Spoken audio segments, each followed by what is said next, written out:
नमस्कार विद्यार्थी मित्रांनो, तुमच्या सर्वांचं आपल्या सारे शिकूया या यूट्यूब चॅनेलवरती मी सचिन कोकणे सहर्ष स्वागत करतो। मित्रांनो, आपल्या रोजच्या लाईव्ह लेक्चरमध्ये अनेक विद्यार्थी मला नेहमी विचारत असतात की सर NTS एक्झाम नक्की काय आहे आणि तिला कोण त्या ठिकाणी फॉर्म भरू शकतो।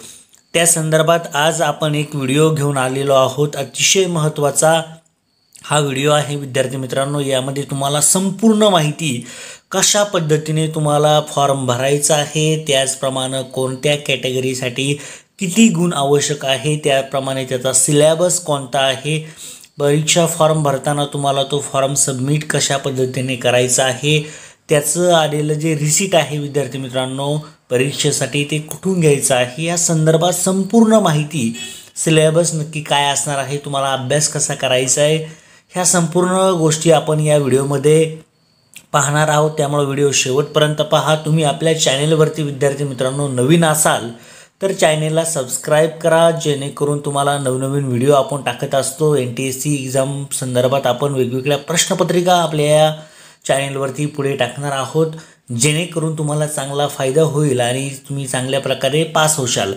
तर पहा मित्रांनो, तुमच्या समोर या ठिकाणी दिलेलं आहे की महाराष्ट्र राज्य परीक्षा परिषद यांच्यातर्फे जी परीक्षा घेतली जाते ती NTS असते मित्रांनो, जी राज्य स्तरावरती असते। आणि NTSE ही जी परीक्षा असते, नॅशनल टॅलेंट सर्च एक्झाम आपण तिला असे म्हणतो, ही जी एक्झाम असते मित्रांनो ही राष्ट्र स्तरावरती असते, म्हणजे नॅशनल लेवलवरती असते। प्रथमतः जे विद्यार्थी राज्य स्तरावरची परीक्षा पास करतात तेच विद्यार्थी राष्ट्र स्तरावरची परीक्षा देऊ शकतात। तर पहा मित्रांनो, आपल्या समोर जे पत्र आहे ते तुमच्या समोर मी या ठिकाणी वाचत आहे, जेणेकरून तुम्हाला आयडिया येईल की कशा पद्धतीने आहे। तर हे जे पत्र दिलेलं आहे मित्रांनो, शिक्षणाधिकारी पहा या ठिकाणी म्हटलेलं आहे, प्रति शिक्षणाधिकारी जिल्हा परिषद शिक्षण निरीक्षण बृहन्मुंबई शिक्षणाधिकारी प्रशासन अधिकारी महानगरपालिका नगरपालिका, म्हणजे सर्व शाळांसाठी हे अतिशय महत्त्वाचं लेटर त्या ठिकाणी दिलेलं आहे। पहा, तर विषय राष्ट्रीय प्रज्ञाशोध परीक्षा NTS 2020-21 इयत्ता 10वीसाठी राज्यस्तर परीक्षा दिनांक 13 डिसेंबर 2020 रोजी घेण्यात येणार आहे। पहा मित्रांनो, ही राज्यस्तरावरती जी परीक्षा होणार आहे त्या परीक्षेचा दिनांक आहे 13 डिसेंबर 2020। राष्ट्रीय स्तरावर जी परीक्षा होणार आहे तिचा दिनांक आहे विद्यार्थी मित्रांनो 13 जून 2021। उपरोक्त परीक्षेबाबत राज्यस्तरीय राष्ट्रीय प्रज्ञाशोध NTS परीक्षेची ऑनलाईन आवेदनपत्रे परिषदेच्या, आता पहा वेबसाईट कोणती आहे, जर तुम्ही अजून फॉर्म भरला नसेल तर फॉर्म तुम्ही अजूनही भरू शकता। 25 तारीख शेवटची होती, परंतु तारीख सुद्धा विद्यार्थी मित्रांनो बदललेली आहे, 30 तारीख केलेली आहे। तुमच्यासाठी महत्त्वाची सूचना सांगतोय, कारण की बऱ्याच विद्यार्थ्यांनी फॉर्म भरलेला नाही, ते फॉर्म भरू शकतात। त्याची वेबसाईट आहे www.mscepune.in व http आपण म्हणू शकतो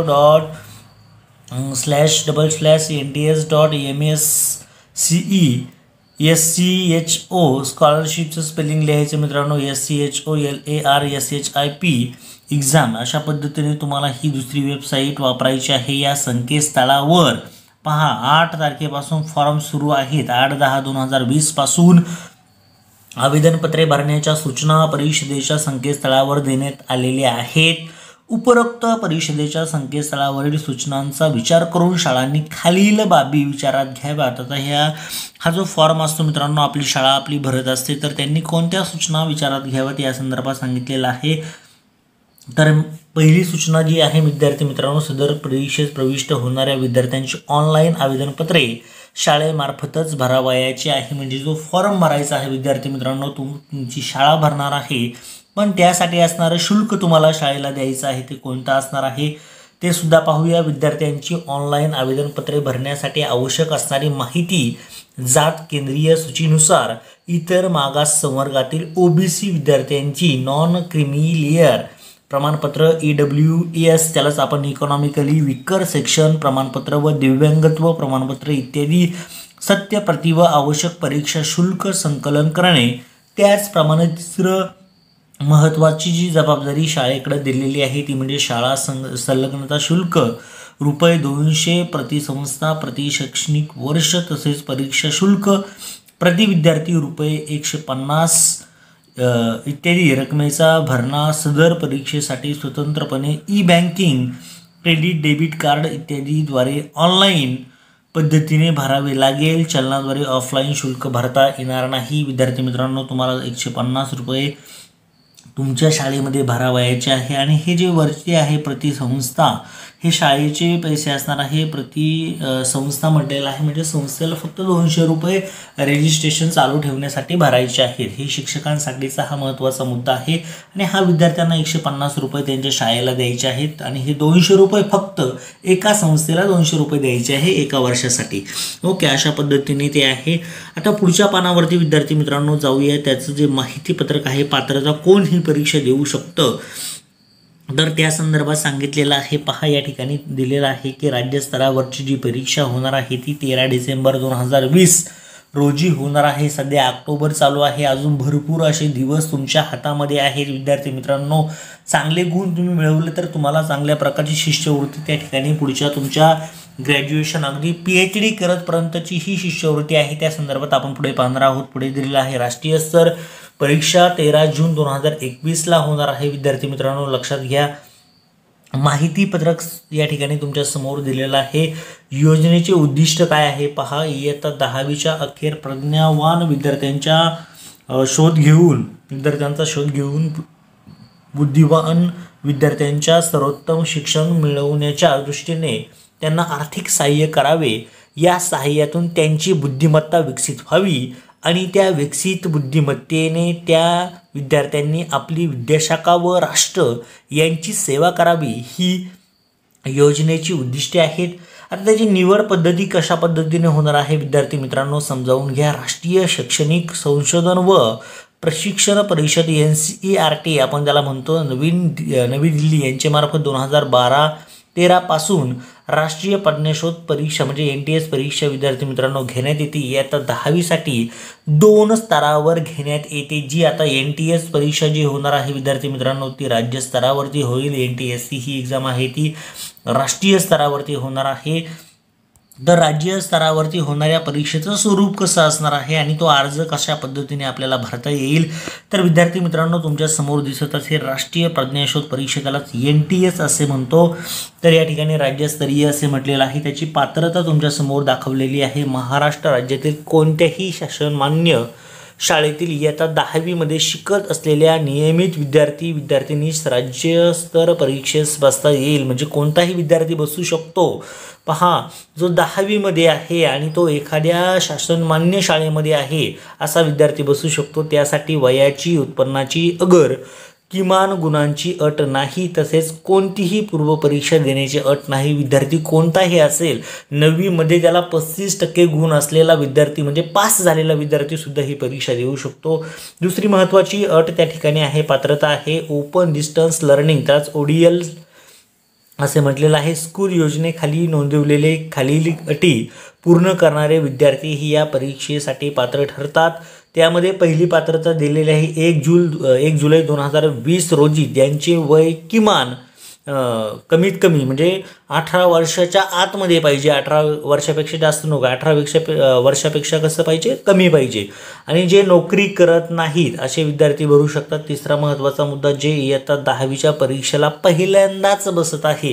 हे 3 मुद्दे खूप महत्त्वाचे आहेत. पहिला म्हणजेच 18 वर्षापेक्षा कमी पाहिजे. जे दुसरा मुद्दा आहे नोकरी करत नाही. तिसरा मुद्दा आहे जे विद्यार्थी इयत्ता 10वीच्या परीक्षेला पहिल्यांदाच बसलेले आहेत. रिपीटर विद्यार्थ्यांसाठी ही परीक्षा त्यांना देता येणार नाही. अर्ज करण्याची जी विद्यार्थी मित्रांनो पद्धत आहे या ठिकाणी दिलेली आहे. म्हणजे राज्य स्तरावरची जी परीक्षा द्यायची आहे तुम्हाला NTS, त्याचा अर्ज कसा करायचा पहा. तर खालील वेळापत्रकाप्रमाणे ऑनलाईन आवेदनपत्रे परिषदेच्या www.mscepune.in या संकेतस्थळावर, तसेच तुम्हाला ही सुद्धा वेबसाईट मी सांगितलेली आहे की MSCE स्कॉलरशिप exam.in ही जी वेबसाईट आहे, या दोन्ही वेबसाईटवरती तुम्ही फॉर्म भरू शकता. जे आपण पहिल्या पानावरती पाहिलं तर या संकेतस्थळावर शाळांना उपलब्ध होतील. ऑनलाईन आवेदनपत्र भरताना विद्यार्थ्याच्या जातीचे प्रमाणपत्र केंद्रीय सूचीनुसार इतर मागास संवर्गातील ओबीसी विद्यार्थ्यांची नॉन क्रीमी लेअर प्रमाणपत्र, EWS इकॉनॉमिकली विकर सेक्शन प्रमाणपत्र व दिव्यांगत्व प्रमाणपत्राची खालील खात्री करून जात व दिव्यांगत्वाची माहिती भरावी. मुख्याध्यापक व विद्यार्थ्यांचा पासपोर्ट साईज फोटो व स्वाक्षरी ऑनलाईन आवेदनपत्र भरताना स्कॅन करून अपलोड करावी. पहा विद्यार्थी मित्रांनो, तुमची सही आणि एक पासपोर्ट साईज फोटो तुम्हाला लागणार आहे. त्यासाठी फॉर्म भरण्यासाठी बऱ्याच विद्यार्थ्यांनी भरलेला असेल, ज्यांनी भरलेला नाही डेट वाढवलेली आहे. अपूर्ण भरलेले आवेदनपत्रे संगणक स्वीकृत करत नाही. स्वीकृत करणे म्हणजे काय, तो घेत नाही, म्हणजे ॲक्सेप्ट करत नाही. तसेच ऑनलाईन भरलेले फॉर्म विद्यार्थ्यांच्या आवेदनपत्रात काही दुरुस्ती असल्यास सदरची दुरुस्ती 10 नोव्हेंबर 2020 पर्यंत करता येईल. याची सर्वस्वी जबाबदारी संबंधित मुख्याध्यापकांची असेल. पहा विद्यार्थी मित्रांनो, काही प्रॉब्लेम जर आलेला असेल तर त्यांनी 10 नोव्हेंबर पर्यंत तो दुरुस्त करून घ्यायचा आहे. पुढे म्हटलेलं आहे सविस्तर माहिती परिषदेच्या म्हणजे जी वेबसाईटवरती दिलेली आहे त्याच वेबसाईटवरती त्या ठिकाणी माहिती तुम्हाला द्यायची आहे. आता आपण पुढच्या पानावरती जाऊया विद्यार्थी मित्रांनो. अतिशय महत्त्वाचा पान म्हणजे तुम्हाला शुल्क भरणा कसा करायचा आहे आणि परीक्षा कोणत्या तारखेला होणार आहे या संदर्भात दिलेला आहे. पहा, तर शुल्क राज्यस्तर परीक्षेसाठी खालीलप्रमाणे शुल्क आकारण्यात येते. राष्ट्रीय शैक्षणिक संशोधन व प्रशिक्षण परिषद NCERT नवी दिल्ली यांच्यामार्फत घेण्यात येणाऱ्या द्विस्तरीय परीक्षेसाठी कोणतेही शुल्क आकारण्यात येत नाही. म्हणजे विद्यार्थी मित्रांनो, तुम्ही जर राज्य स्तरावरच्या परीक्षेत पास झाले तर तुम्हाला राष्ट्रीय स्तरावरच्या परीक्षेला एकही रुपया भरावा लागत नाही. या ठिकाणी म्हटलेलं आहे. पहा, ऑनलाईन नियमित आवेदनपत्रे भरणे असं म्हटलं होतं. 25/10/2020 तारीख ही शेवटची दिलेली होती मित्रांनो. परंतु तुमच्यासाठी आनंदाची गोष्ट म्हणजे कालच एक न्यू अपडेट आलेला आहे. त्यामध्ये तुमची जी तारीख आहे विद्यार्थी मित्रांनो फॉर्म भरायची 30/10/2020 करण्यात आलेली आहे. खास विद्यार्थी मित्रांच्या मागणीनंतर म्हणता येईल किंवा ज्या विद्यार्थ्यांना फॉर्म भरता आलेला नाही अशा विद्यार्थ्यांसाठी 30/10/2020 ही तारीख आलेली आहे. त्यामुळे तुम्ही ती नियमित शुल्कासह भरू शकता. विलंब तुम्हाला शुल्क हे जे दिलेलं आहे ते भरण्याची गरज नाही. त्यामुळे तुम्ही 30 तारखेपर्यंत भरा. ही डेट पुढे वाढवण्यात येईल, चेंज करण्यात येईल. म्हणजे तुम्हाला 275 रुपये भरण्याची गरज नाही. तुम्हाला 150 रुपयेच शाळेला भरायचे आहेत. लक्षात घ्या, बरेच विद्यार्थ्यांना हे माहीत नसेल किंवा शाळेच्या शिक्षकांनाही माहीत नसेल की डेट वाढवलेली आहे. 30 तारीख डेट गेलेली आहे, लक्षात घ्या. आणि शाळेला रुपये भरायचे आहेत, फक्त 200 रुपये भरायचे आहेत प्रति संस्था. ओके, परीक्षेच्या तारखासुद्धा आलेल्या आहेत विद्यार्थी मित्रांनो. तारखा खूप महत्त्वाच्या आहेत. तुम्हाला सांगितलं की साधारणतः 12 डिसेंबरला ही जी परीक्षा होणार आहे, जी सांगितलेली आहे महाराष्ट्र आणि इतर केंद्रशासित प्रदेशामध्ये, ती रविवारी होणार आहे 13 तारखेला. म्हणजे जी राज्य त्या ठिकाणी इतर आहेत, प्रथम स्तर परीक्षा आपण राज्यस्तर परीक्षा म्हणतो, ती मिझोरम, मेघालय, नागालँड आणि अंदमान ही व निकोबार जी बेटे आहेत विद्यार्थी मित्रांनो, त्यांच्या त्या ठिकाणी होणार आहे 12 तारखेला शनिवारी 12 डिसेंबर. आणि महाराष्ट्र आणि इतर राज्य जी आहेत किंवा केंद्रशासित प्रदेश आहेत त्यांच्या जी परीक्षा होणार आहे रविवार दिनांक 13/12/2020 रोजी होणार आहे. तसेच द्विस्तरीय म्हणजे राष्ट्रीय स्तरीय जी परीक्षा आहे विद्यार्थी मित्रांनो ती 13 जून 2021ला होणार आहे. ही परीक्षा लेट होते कारण की ही पहिली परीक्षा असते. तिचा निकाल कधी लागतो ते सुद्धा तुम्हाला मी सांगतो. साधारणतः फेब्रुवारीमध्ये निकाल लागतो.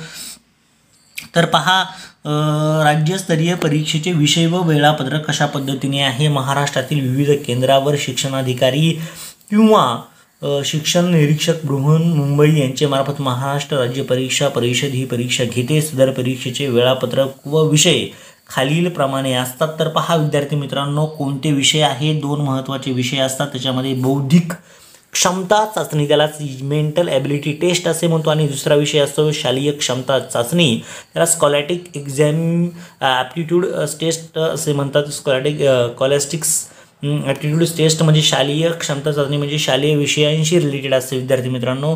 त्यांचे गुण पहा, दोघांचे गुण एकूण गुण आहे 100 तुमच्या समोर दिसत असतील. आणि दुसरे त्याचा कालावधी पहा, 120 मिनटं तुम्हाला बसायचं आहे. 120 मिनटं म्हणजे 2 तास सलग ही परीक्षा होणार आहे. 10:30 ते 12:30 पर्यंत परीक्षा असणार आहे. आणि 1 तासाचा ब्रेक दिला जातो तुम्हाला 12:30 ते 1:30 पर्यंत या ठिकाणी विश्रांती म्हटलेलं आहे आणि त्यानंतर हा दुसरा पेपर चालू होईल, तो होईल 1:30 ते साधारणतः 1:30, 2:30 आणि 3:30, 15 म्हणजे 15:30 म्हणजे 3:30 पर्यंत हा पेपर चालेल. म्हणजे 2-2 तासांची ही परीक्षा आहे, लक्षात घ्या. 2 तास 2 तास अशा पद्धतीने तिचं वेळापत्रक असणार आहे. पात्रता गुण तर त्यामध्ये 40% म्हटलेलं आहे, 40% गुण आवश्यक असतात. SC असेल किंवा इतर कास्टसाठी, दिव्यांगांसाठी 32% आहे. या ठिकाणी सुद्धा म्हटलेलं आहे SC आणि ST व दिव्यांगांसाठी आहे 32%. आणि जे ओपन कॅटेगरीचे विद्यार्थी आहेत, ओपन कॅटेगरीच्या विद्यार्थ्यांना पात्रता गुण असतात 40% गुण मिळणं गरजेचं आहे. म्हणजे 100 जर परीक्षा असेल, म्हणजे 200ची जर परीक्षा असेल विद्यार्थी मित्रांनो, तर त्याच्यातले तुम्हाला 40% गुण कमीत कमी मिळणं गरजेचं आहे. 40% गुणांची जर आपण त्या ठिकाणी सरासरी जर फाइंड आउट केली, अशा पद्धतीने तुम्हाला 40% म्हणजे अशा पद्धतीने तुम्हाला जर आपण केलं तर 20-80 गुण मिळणं गरजेचं आहे विद्यार्थी मित्रांनो. 200 गुणांपैकी पहा तुमच्यासमोर मी कॅल्क्युलेशन सुद्धा केलं. म्हणजे जे ओपन कास्टचे विद्यार्थी आहेत त्यांना कमीत कमी 200 पैकी फक्त 80 गुण मिळवायचे आहेत पास होण्यासाठी. पहा, आणि त्या ठिकाणी लक्षात घ्या प्रत्येक विषयाला पण तुम्हाला सेपरेट म्हणजे 40 गुण मिळवणं गरजेचं आहे. हेही पण अट लक्षात ठेवा, नाहीतर एखाद्या विद्यार्थ्याला एकाच विषयामध्ये जर 80 गुण मिळाले तर तो पास होत नाही. त्याला प्रत्येक विषयामध्ये म्हणजे वरच्या हा जो पेपर आहे याच्यामध्ये सुद्धा तुम्हाला 40% गुण मिळाले पाहिजे आणि या ठिकाणी सुद्धा 40% गुण मिळाले पाहिजे पात्रता होण्यासाठी. पहा, तर पेपर 1 मध्ये कोणता सिलेबस आहे ते समजावून घेऊया. पेपर 1 मध्ये आहे बौद्धिक क्षमता चाचणी, त्यालाच आपण मेंटल ॲबिलिटी टेस्ट असे म्हणतो. तर त्यामध्ये ही मानसशास्त्रीय चाचणी असून त्यामध्ये कार्य, कारणभाव, विश्लेषण, संकलन इत्यादी संकल्पनांवरती आधारित 100 बहुपर्यायी वस्तुनिष्ठ प्रश्न असतील. अतिशय महत्त्वाची एक्झाम असते विद्यार्थी मित्रांनो आणि सोपा पेपर असतो हा. काही जास्त अवघड पेपर नसतो, तो तुमच्या तर्कशक्तीवरती आधारित हा पेपर असतो. दुसरा पेपर तुमच्या समोर विद्यार्थी मित्रांनो सांगितलेला आहे, त्या संदर्भात पाहूया. या ठिकाणी म्हटलेलं आहे पेपर क्रमांक 2 शालेय क्षमता चाचणी ही सामान्यतः 9वी व 10वीच्या अभ्यासक्रमावरती आधारित असेल. त्यामध्ये सामान्य विज्ञान विषय पहा कोणते असा, सामान्य विज्ञान, समाजशास्त्र, गणित तसेच असे 3 विषय असतात. म्हणजे सामान्य विज्ञान असेल, गणित असेल, समाजशास्त्र असेल, हे 3 गुण असतात आणि या तिघांच्या आधारावरती ही परीक्षा घेतली जाते. 100 गुणांसाठी 100 प्रश्न त्या ठिकाणी विचारले जातात. प्रत्येक विषयाचे गुण पहा विद्यार्थी मित्रांनो किती आहेत. सामान्य विज्ञानासाठी 40 गुण आहे, समाजशास्त्र 40 गुण आहेत, गणित व भूमिती 20 गुण आहेत. असे एकूण 100 गुण त्या ठिकाणी विद्यार्थी मित्रांनो आहेत. त्याची व्यवस्थित तयारी तुम्हाला करायची आहे. तुम्ही चांगल्या प्रकारे जर तयारी केली तर नक्की पास होशाल विद्यार्थी मित्रांनो, अवघड काहीच नसतं.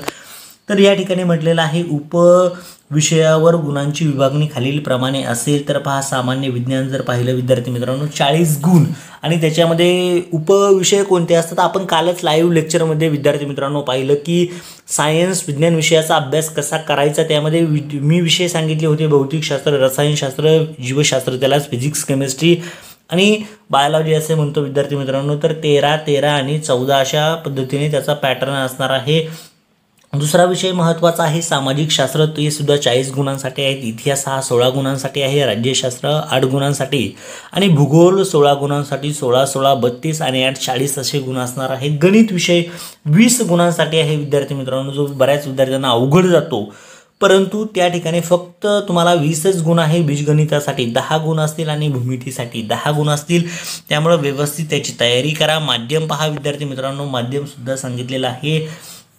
तर त्यामध्ये प्रश्नपत्रिका मराठी, इंग्रजी, हिंदी, गुजराती, उर्दू, कन्नड व तेलुगू या 7 माध्यमातून उपलब्ध असतील. सर्व विद्यार्थ्यांना मूळ माध्यमाबरोबर इंग्रजी माध्यमाची प्रश्नपत्रिका एकत्र देण्यात येते. म्हणजे जर तुम्ही महाराष्ट्रातले विद्यार्थी असाल, तुम्ही जर इंग्लिश जर निवडलेलं असेल तर तुम्हाला इंग्लिश बरोबर इतर एखादी लँग्वेज देऊ शकतात. परंतु ज्या विद्यार्थ्यांनी मराठी माध्यम निवडलेलं आहे, मराठी माध्यमच्या विद्यार्थ्यांना त्याचबरोबर इंग्लिश माध्यमची सुद्धा प्रश्नपत्रिका त्या ठिकाणी असणार आहे. पहा त्याचा उपयोग काय आहे तो सुद्धा पुढे दिलेला आहे. पहा, यापैकी कोणतेही एकच माध्यम घेता येईल. प्रश्नपत्रिकेत काही शंका निर्माण झाल्यास इंग्रजी माध्यमाची प्रश्नपत्रिका मूळ प्रत म्हणून पाहावी. म्हणजे समजा मराठीतला एखादा शब्द जर चुकलेला असेल तर तुम्हाला तो इंग्लिशमध्ये पाहायचा आहे. पहा, हे सुद्धा स्किल तुम्हाला त्या ठिकाणी वापरावं लागेल. दोन्ही प्रश्नपत्रिकांसाठी स्वतंत्र उत्तरपत्रिका दिल्या जातील. प्रत्येक प्रश्न क्रमांकापुढे पर्यायांसाठी 4 वर्तुळे असतील. योग्य पर्यायाचे वर्तुळ काळे निळे बॉलपेनने पूर्णतः रंगवून उत्तर नोंदवायचे आहे.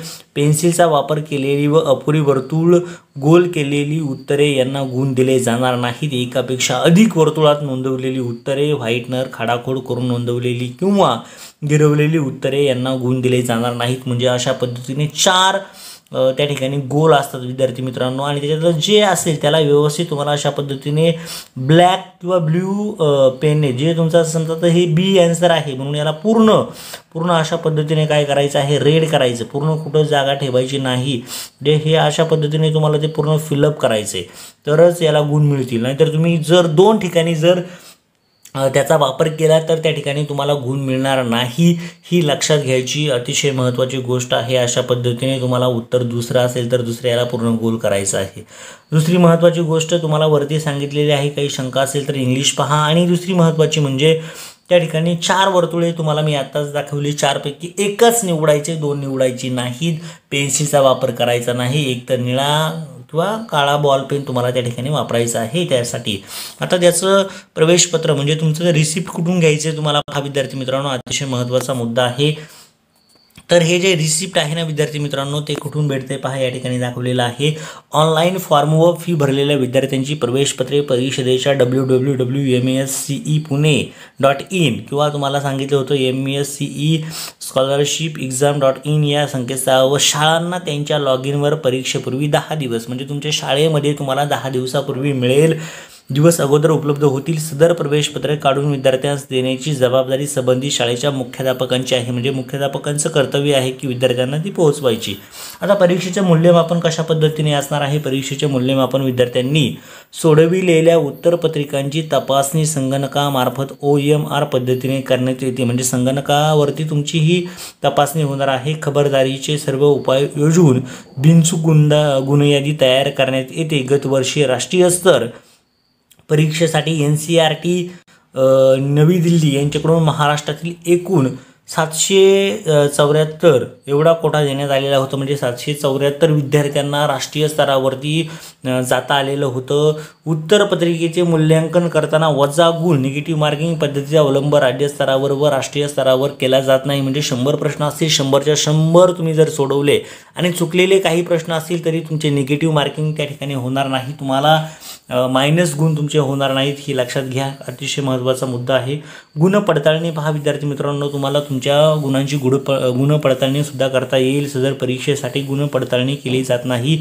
सदर परीक्षेसाठी विद्यार्थ्यांना कार्बनलेस उत्तरपत्रिका देण्यात येते. तसेच अंतिम उत्तरसूची परिषदेच्या संकेतस्थळावर देण्यात येते. त्यामुळे विद्यार्थी त्यांच्या स्वतःच्या गुणांची गणना करू शकतात. पहा विद्यार्थी मित्रांनो.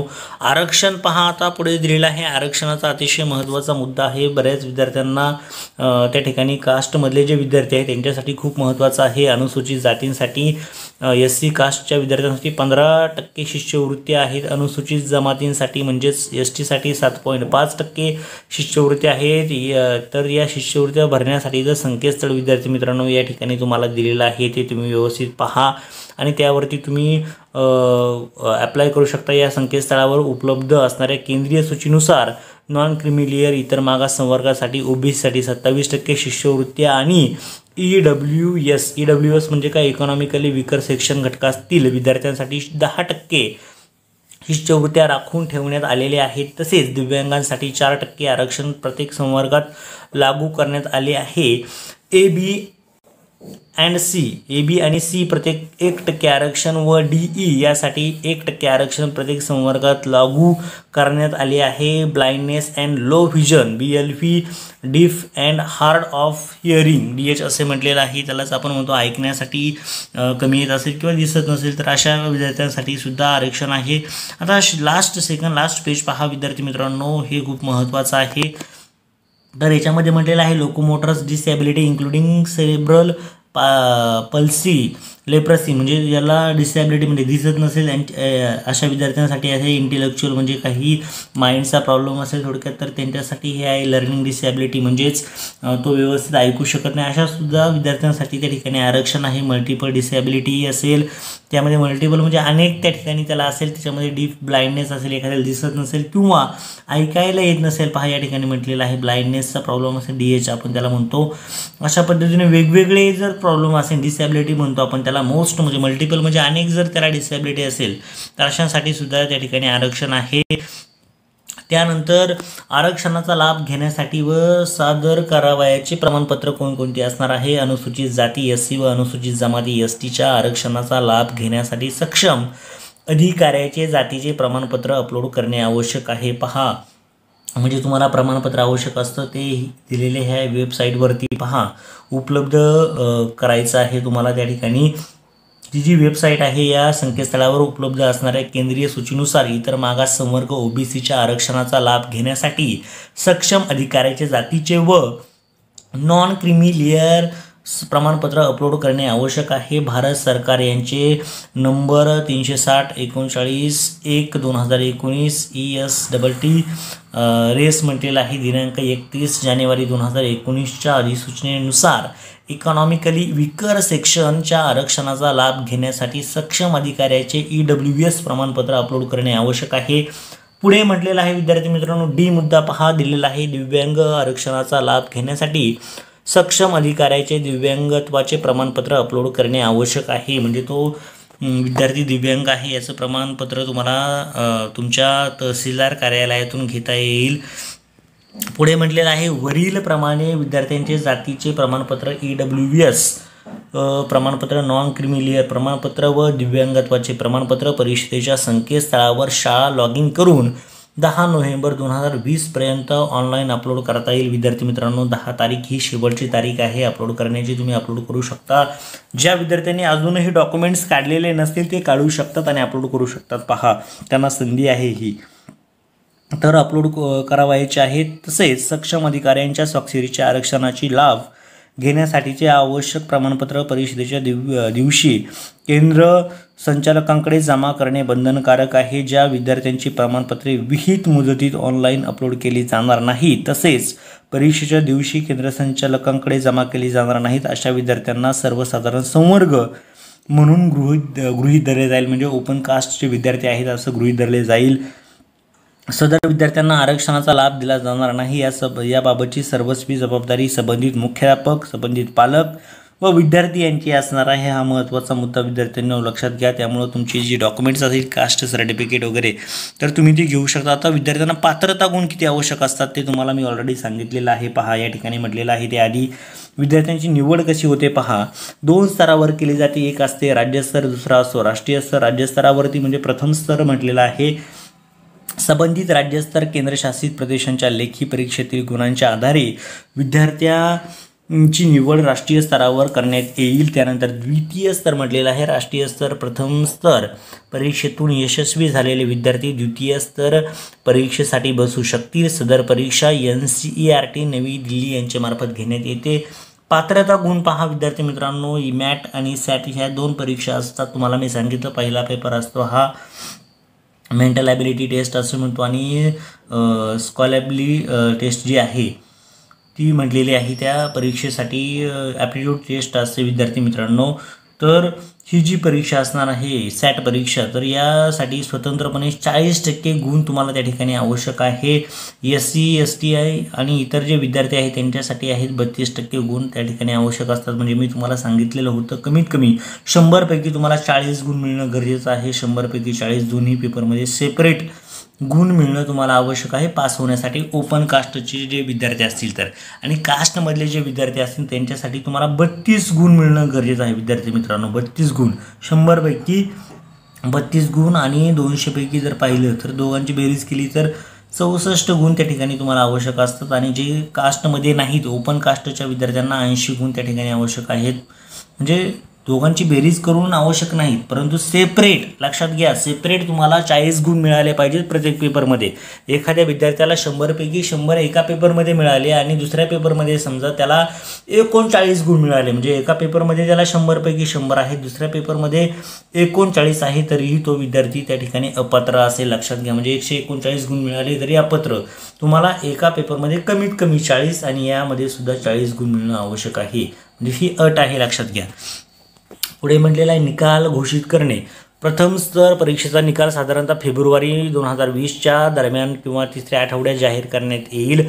सदर परीक्षेचा निकाल व निवड यादी फक्त परिषदेच्या संकेतस्थळावर उपलब्ध केली जाईल. जिल्ह्यांनी, शाळांनी व विद्यार्थ्यांनी सदरचा निकाल परिषदेच्या संकेतस्थळावरूनच प्राप्त करून घ्यायचा आहे.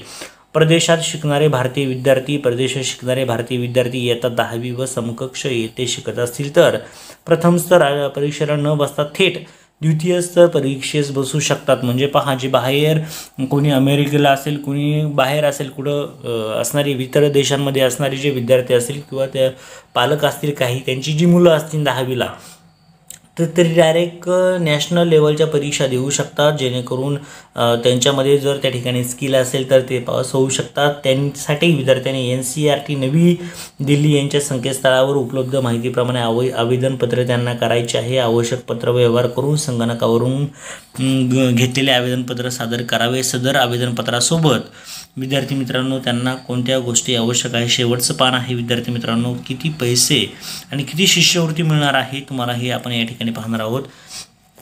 त्यांच्या मागील वर्षीच्या गुणपत्राची सत्यप्रत जोडून ते 31 डिसेंबर 2020 पूर्वी NCERT नवी दिल्ली यांच्याकडे सादर करायचे आहेत. अनधिकृततेबाबतचा इशारा पहा. NCERT नवी दिल्ली, महाराष्ट्र राज्य परीक्षा परिषद पुणे यांच्याशिवाय अन्य कोणत्याही संस्थेत या प्रकारची परीक्षा किंवा पूर्वपरीक्षा घेणे, प्रमाणपत्र देणे, शिष्यवृत्ती घेणे याकरिता महाराष्ट्रात प्राधिकृत करण्यात आलेले नाही. अशा संस्थांबाबतची कोणतीही जबाबदारी NCERT नवी दिल्ली, महाराष्ट्र राज्य परीक्षा परिषद पुणे यांच्यावर राहणार नाही, लक्षात घ्या. पुढे म्हटलेलं आहे राष्ट्रीय प्रज्ञाशोध परीक्षा, त्याला तर राष्ट्रीय स्तर असे म्हणतो विद्यार्थी मित्रांनो, तुमच्या समोर असेल. राष्ट्रीय स्तर प्रज्ञाशोध परीक्षा, राज्य स्तर परीक्षेत गुणानुक्रमे निवड झालेल्या विद्यार्थ्यांनाच राष्ट्रीय स्तर म्हणजे ही 2 नंबरची परीक्षा असते. जे विद्यार्थी राज्य स्तरावर झालेल्या परीक्षेत पास होतात तेच विद्यार्थी राष्ट्रीय स्तरावरती निवडले जातात. पहा विद्यार्थी मित्रांनो, त्यांना बसता येते. ही परीक्षा राष्ट्रीय शैक्षणिक व प्रशिक्षण परिषद NCERT नवी दिल्ली यांच्यामार्फत 13 जून 2021 रोजी घेण्यात येणार आहे. गत वर्षी सदर परीक्षा मुंबई आणि पुणे येथील परीक्षा केंद्रांवर घेण्यात आलेली होती. सदर परीक्षेसाठी वेळापत्रक व प्रवेशपत्र NCERT नवी दिल्ली यांच्यामार्फत साधारणपणे मे 2020च्या मे महिन्यामध्ये विद्यार्थी मित्रांनो मिळतं. शेवटच्या आठवड्यात संबंधित विद्यार्थ्यांना ऑनलाईन NCERT नवी दिल्ली यांच्या म्हणजे ह्या दिलेल्या NCERT.nic.in या संकेतस्थळावरती देण्यात येते. म्हणजे विद्यार्थी मित्रांनो लक्षात घ्या, तुम्हाला स्टेट लेवलची परीक्षा पहिल्यांदा पास करायची आहे. त्यानंतर तुमची ही दुसरी परीक्षा होणार आहे, साधारणतः जूनमध्ये असते. म्हणजे भरपूर असा कालावधी तुम्हाला अभ्यासासाठी असणार आहे. त्यामुळं तुम्हाला पहिल्यांदा तुमचा फोकस हा स्टेट लेवल परीक्षेवरती NTS परीक्षेवरती असणं आवश्यक आहे. परीक्षेचे मूल्यमापन विद्यार्थ्यांच्या गुणपत्रिकेचे मूल्यांकन करताना वजा गुण निगेटिव्ह मार्किंग पद्धतीचा अवलंब राज्यस्तर व राष्ट्रीय स्तर परीक्षेसाठी केला जात नाही. पुढे म्हटलेलं आहे निकाल घोषित करणे. द्वितीय स्तर राष्ट्रीय स्तर परीक्षेचा निकाल NCERT नवी दिल्ली यांच्यामार्फत घोषित केला जातो. शिष्यवृत्ती दिलेली आहे. पहा विद्यार्थी मित्रांनो, हे खूप महत्त्वाचं आहे.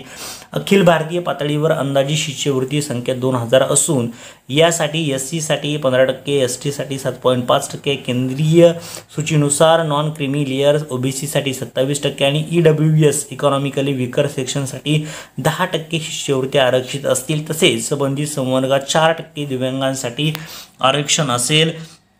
प्रमाणपत्र आणि शेवटचे 2 मुद्दे आहेत विद्यार्थी मित्रांनो, हे पहा. प्रमाणपत्र दिले जातं. राज्यस्तर परीक्षेतून राष्ट्रीय स्तर परीक्षेसाठी निवड झालेल्या विद्यार्थ्यांना प्रमाणपत्र दिले जाते. त्यानंतर दुसरं म्हटलेलं आहे राष्ट्रीय स्तर परीक्षेतून विद्यार्थ्यांसाठी शिष्यवृत्तीसाठी निवड झालेल्या विद्यार्थ्यांना 15 ऑगस्ट 2022 रोजी जिल्ह्याच्या पालकमंत्र्यांच्या हस्ते प्रमाणपत्र दिले जाते. पहा, जे विद्यार्थी राष्ट्रीय स्तर शिष्यवृत्ती परीक्षेसाठी निवडले जातील त्यांचा सत्कार हा पालकमंत्र्यांच्या हस्ते केला जातो. जिल्ह्याचे जे पालकमंत्री आहेत, एक्झाम्पल द्यायचं म्हटलं तर पुणे जिल्ह्याचे पालकमंत्री हे अजितदादा पवार आहेत. त्यामुळे त्यांच्या हस्ते जे पुणे जिल्ह्यातील विद्यार्थी निवडले जातील त्यांना त्यांच्या हस्ते त्या ठिकाणी प्रमाणपत्र मिळेल. शिष्यवृत्ती दर म्हटलेला आहे. शिष्यवृत्ती धारकांना खालीलप्रमाणे शिष्यवृत्ती देण्यात येईल. पुढे म्हटलेलं आहे पहा विद्यार्थी मित्रांनो, या ठिकाणी शालांत परीक्षेनंतर त्यानंतर पुढे म्हटलेलं आहे 2 स्तरावर 2 वर्ष 11वी ते 12वी म्हणजे 1250 रुपये तुम्हाला दर महिन्याला भेटणार आहेत 11वी 12वी पूर्ण करत असताना. त्यानंतर पुढे जर तुम्ही ग्रॅज्युएशन पूर्ण केलं BA BCom BSc तर 2000 प्रत्येक महिन्याला तुम्हाला भेटणार आहे. तिसऱ्या वर्षाला पहा विद्यार्थी मित्रांनो, पदव्युत्तर जर केलं प्रत्येक महिन्याला तुम्हाला 2000 त्या ठिकाणी रुपये भेटणार आहे. आणि जर तुम्ही PhD करत असाल म्हणजे डॉक्टरची जी पदवी असणार आहे व्यावसायिक अभ्यासक्रम वगळून, तर त्यामध्ये पहा विद्यार्थी मित्रांनो तुम्हाला विद्यापीठ ज्यानुसार ठेवील त्यानुसार विद्यापीठ आयोगाच्या नियमानुसार मान्य दराने समजा त्या ठिकाणी PhD करणाऱ्याला साधारणतः एक 8000 ते 10000 रुपये त्या ठिकाणी असतात. तेवढे सुद्धा तुम्हाला मिळू शकतात PhD करताना. म्हणजे पहा विद्यार्थी मित्रांनो, तुम्हाला याचा खूप महत्त्वाचा फायदा या परीक्षेचा होणार आहे. त्यामुळं जास्तीत जास्त विद्यार्थ्यांनी ही परीक्षा द्या, परीक्षेत पास व्हा आणि चांगल्या प्रकारे ह्या प्रकारच्या ज्या शिष्यवृत्ती परीक्षा आहेत त्यांना तुम्ही पात्र व्हा. विद्यार्थी मित्रांनो, तुमच्या सर्वांचं मी आपल्या चॅनेलवरती स्वागत करतो. तुम्हाला सर्वांना शुभेच्छा देतो. जे विद्यार्थी नवीन असतील विद्यार्थी मित्रांनो, आपल्या चॅनेलला सबस्क्राईब करा, शेजारच्या बेल आयकॉनवरती क्लिक करा, जेणेकरून आपण NTS परीक्षेसंदर्भात अनेक प्रश्नपत्रिका तुम्हाला देणार आहोत, जेणेकरून तुम्हाला त्या सोडवता येतील, चांगला सराव करता येईल आणि चांगले गुण मिळवता येतील. तर सर्व विद्यार्थ्यांना ऑल द बेस्ट. थँक्यू.